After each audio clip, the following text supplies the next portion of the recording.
নমস্কার বন্ধুরা, আমার চ্যানেলের আরও একটি নতুন ভিডিওতে তোমাদের সবাইকে স্বাগত। আজকে তোমাদেরকে ঘুরে দেখাবো মহাপ্রভু শ্রী চৈতন্যদেবের জন্মস্থান নবদ্বীপ ধাম। অনেকেই মায়াপুর ইস্কন ঘুরে একদিনেই চলে যান, কিন্তু গঙ্গার ওপারে অর্থাৎ মায়াপুরের পরে শ্রী চৈতন্যদেবের জন্মস্থান নবদ্বীপ যে ঘুরে দেখা যায় সেটা অনেকেই জানেন না। এই নবদ্বীপ ধামেই রয়েছে মহাপ্রভু শ্রী চৈতন্যদেবের ছোট বড় অনেক মন্দির, যেখানে প্রায় সারাক্ষণই হরে কৃষ্ণ নাম সংকীর্তন হয়। মায়াপুর থেকে নবদ্বীপ যেতে চাইলে সব থেকে সহজতম মাধ্যম হলো গঙ্গা নদী পার করা। সেক্ষেত্রে ভাড়া নেবে মাত্র 5 টাকা। 2024-এ দাঁড়িয়েও মায়াপুর থেকে নবদ্বীপ লঞ্চ পারাপার ঘাটের মূল্য হচ্ছে মাত্র 5 টাকা। সত্যি এই নবদ্বীপ শহরের মন্দিরগুলো অনেক ছোট ছোট গলির মধ্যে অবস্থিত, তাই আপনাকে টোটো বা রিক্সা করে ঘুরতে হবে। সেক্ষেত্রে দরদাম করে নেবেন। টোটোতে ঘুরলে আপনাকে নবদ্বীপ এবং নবদ্বীপের বাইরেও অনেক মন্দির দর্শন করতে পারবেন। সেক্ষেত্রে সময় লাগতে পারে 2 থেকে আড়াই ঘন্টা, আর দাম পড়বে 300 থেকে 400 টাকা। চলুন ঘুরে দেখি ভগবান শ্রী চৈতন্যদেবের জন্মস্থান শ্রী নবদ্বীপ ধাম। প্রথমেই আপনাদেরকে নিয়ে যাই জয় জয় শ্রী রাধে শ্যাম মন্দির।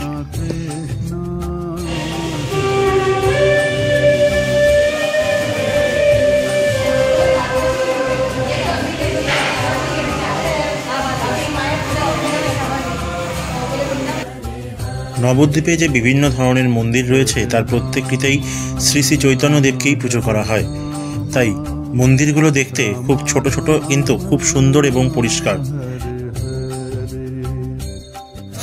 এটি হলো শ্রী শ্রী বলরাম মন্দির। মন্দিরটি দেখতে খুব সুন্দর এবং পরিষ্কার পরিচ্ছন্ন।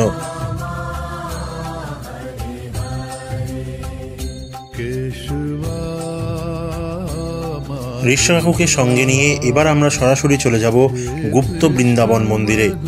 জয় নিতাই গৌর হরিবোল। এটি হচ্ছে গুপ্ত বৃন্দাবন মন্দির। এখানে মাটির নিচে গুপ্ত বৃন্দাবনকে খুব সুন্দর করে সাজিয়ে তোলা হয়েছে, আর এখানে গুপ্ত বৃন্দাবন দর্শন করার চার্জ হচ্ছে মাত্র 10 টাকা। বিভিন্ন লাইটিংয়ের মাধ্যমে বৃন্দাবনের বিভিন্ন লীলা কাহিনীকে এখানে খুব সুন্দরভাবে ফুটিয়ে তোলা হয়েছে।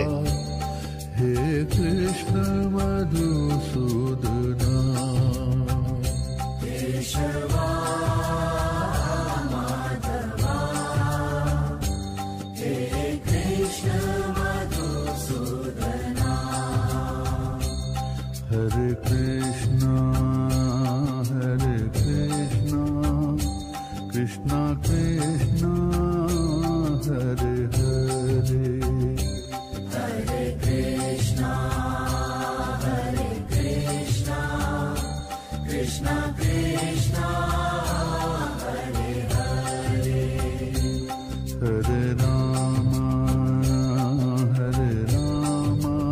এটি হলো শ্রী রাধা মদন মোহন জিউর মন্দির। এই মন্দিরের ভেতরে ভগবান শ্রীকৃষ্ণ এবং রাধারানীর পুজো করা হয়, আর এই হলো সেই ভগবান শ্রীকৃষ্ণ এবং রাধারানীর প্রতিকৃতি। মন্দিরগুলোকে এমনভাবে নিপুণ কলাকুশলের মাধ্যমে সাজিয়ে তোলা হয়েছে, দেখতে খুবই সুন্দর লাগছে। এরপর আমরা প্রবেশ করলাম আরও একটি মন্দিরে। এখানেও শ্রী শ্রী চৈতন্যদেবকে পুজো করা হয়। নবদ্বীপের এই মন্দিরগুলোতে সবসময় হরে কৃষ্ণ নাম সংকীর্তন হয়, তাই এই মন্দিরে গেলে দেখতেও এবং শুনতে অনেক ভালো লাগে।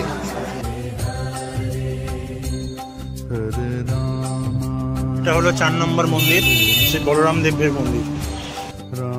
এখন আমি আপনাদেরকে নিয়ে যাব শ্রী শ্রী বলরাম দেবের মন্দিরে। এখানে বলরাম দেবকে পুজো করা হয়।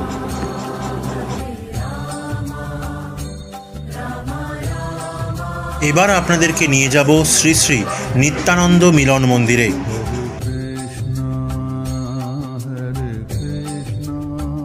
এবার আমি আপনাদেরকে নিয়ে যাব শ্রী শ্রী বিষ্ণুপ্রিয়া মন্দিরে।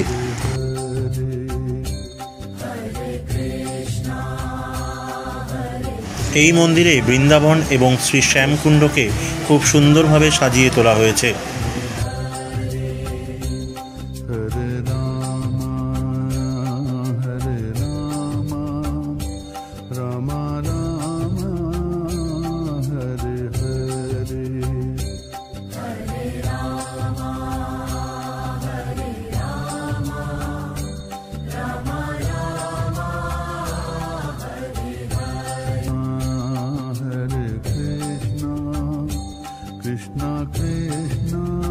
এবার আমি আপনাদেরকে নিয়ে যাব সোনার গৌরাঙ্গ মন্দিরে।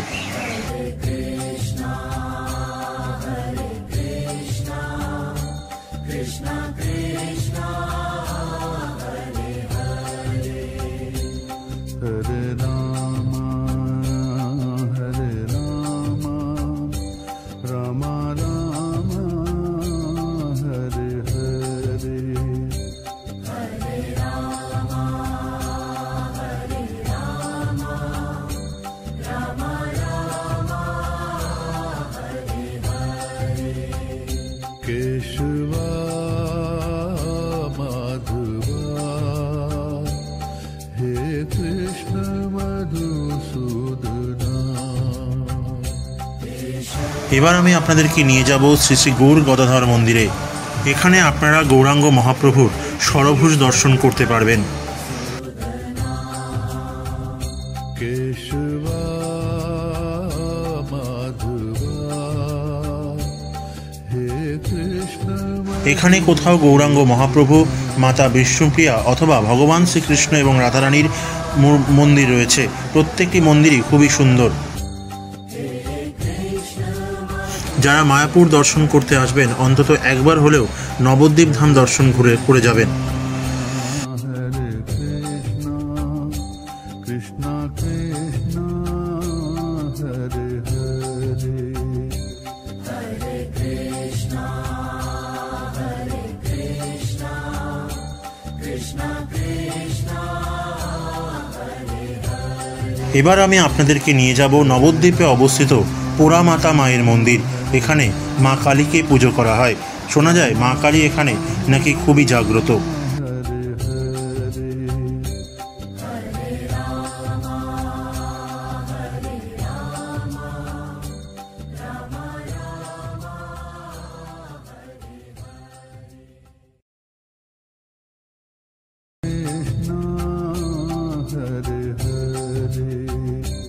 Hare Krishna, পোড়ামাতা মন্দিরের ঠিক বাদিকেই রয়েছে মা ভবতারিণী মায়ের মন্দির। এই কাকু যথেষ্ট পরিশ্রম করে আমাকে নবদ্বীপটি ঘুরিয়ে দেখাচ্ছে। মেন মন্দিরগুলোই আমাকে দেখাচ্ছে, কারণ এখানে ছোট বড় অনেক মন্দির রয়েছে।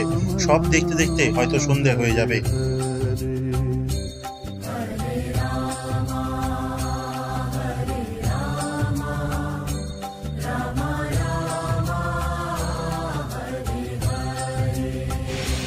এই যে গাছটি দেখতে পাচ্ছেন, এটি হচ্ছে শ্রী গদাধর গৌরাঙ্গ মহাপ্রভুর নিজের হাতে রোপণ করা গাছ।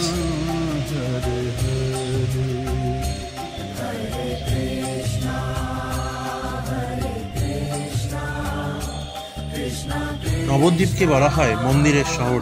আর এই নবদ্বীপ এই ভিডিওটি আপনাদের কেমন লাগলো অতি অবশ্যই লাইক এবং কমেন্ট করে আমাকে জানাবেন। আর যারা চ্যানেলে নতুন অবশ্যই সাবস্ক্রাইব করে দেবেন আরও নতুন ভিডিওর জন্য। ধন্যবাদ।